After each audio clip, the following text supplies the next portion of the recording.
Bažnyčia šioje vietoje prie Varėnės upės yra jau trečioji. Karo metais 1942-aisiais Babriškėse apsigyveno vienuolis marijonas kunigas Juozas Rakickas. Jisai prie esamos koplyčios pristatė medinę zakristiją, pastatė kuklią kleboniją ir po pirmosios Varėnės bažnyčios gaisro 1944 metais rūpinosi įkurti parapiją Babriškėse. Jisai kreipėsi į Kaišiadorių vyskupą palaimintąjį Teofilių Matulionį. 1946 metais vyskupo Teofiliaus Matulionio dekretu buvo įsteigta Babriškių arkangelo Mykolo parapija.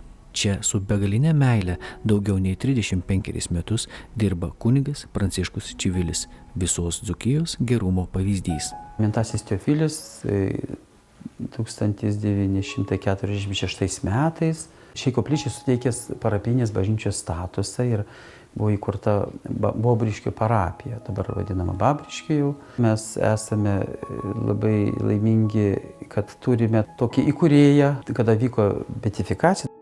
Pastatėm šalia bažnyčios ant kalno kryžių jo garbei, palaiminto Teofiliaus, švenčiausios Jėzaus širdies monogramą. 2017 metais ant kalnelio priešais bažnyčią iškilo įspūdingas 12 metrų balto metalo kryžius, pastatytas Teofiliaus Matulionio paskelbimo palaimintojų proga.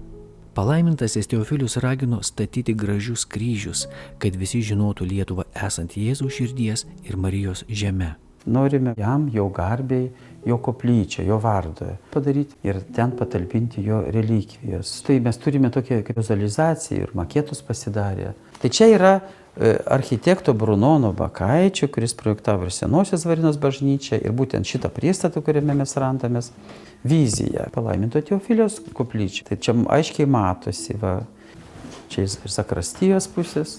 Tokios mintis, tokios svajonės ir kad norime labiau įamžinti mūsų palaimintajį ir kad tas jo kultas būtų ir Dzūkijoje pasiekiamas ir gautume ir čia malonę ir užtarimą iš jo.